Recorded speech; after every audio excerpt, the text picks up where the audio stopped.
there's a relative sense. We could say, well, the light came on with Jesus and Jesus was the light of the world, but he only lit a small little patch of the world at that time. He then gave the light to us then to expand the light into the rest of the world. And therefore the kingdom of God will fill the earth ultimately with light. But it's one person at a time, not just, oh, well, we'll just switch on the light and there won't be any darkness, because that would stop people being people. We've got to see a transfer of those who are operating in darkness into the light. So they become the light. Right. And therefore, it's not that you remove the darkness. It's just everything that's operating in darkness will eventually operate in light. So it's a transition where people, because it's all about people. It's not per se about real darkness and real light. We're talking about people, and our people demonstrating as sons of God the light of their identity. And when they do, and more people come into the knowledge of their identity as sons, there's more and more light. And so it's not like you flip a switch. This is a process. This is Jesus saying, you know, a little bit of leaven will leaven the whole lump.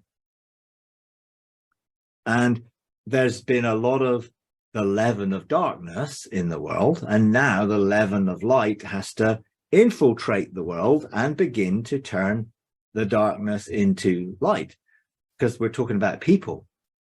So Jesus told parables like, you know, the sons of the kingdom, but he also, well, the enemy's got his sons and they're all sown into the world.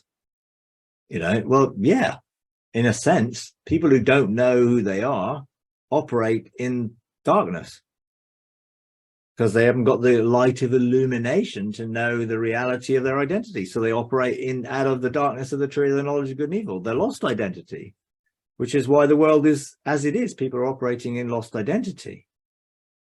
When they truly discover their identity and function in their true identity as God made them to be, then things change. And I believe this is not an event, but a process of changing people, one person at a time, coming to know the truth, finding who they are, knowing the light, becoming the light, and there's less and less darkness because there's more and more light. So you could say it gets to a point where people start looking for the light and they're drawn to the light. Therefore, yes, there needs to be enough light for people to be drawn to it in the midst of darkness. But the darkness is not per se a sort of inanimate thing. It's people living in the darkness of their lost identity who effectively operate out of that knowledge or lack of knowledge. And they are those that actually are doing the things in the world which are contradictory to love. But God isn't going to kill them or wipe them all out.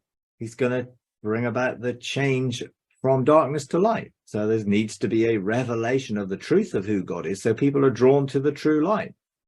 You know, I think most of what we preach and most of what we've done has not been very light.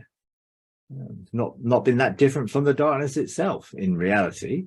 So it's got to be a real change in how we do things and the why we do things, so that it motivates and comes from a real sense of our loving relationship with the Father and our sonship as operating in love as the Father operates in love. Whereas if people think God is a God of vengeance and wrath and anger, then they'll keep prophesying the negative, or they will reject God because they don't want a God who's a God of wrath and anger and going to kill people and destroy people and punish people forever and ever and ever, you know, all that stuff. So we've got to have the right message, and therefore the evangelical message needs to be completely unraveled, and people need to see it for what it is, a total lie, which presents God as a God who's angry and needs appeasing, and a God who will punish if you don't toe the line.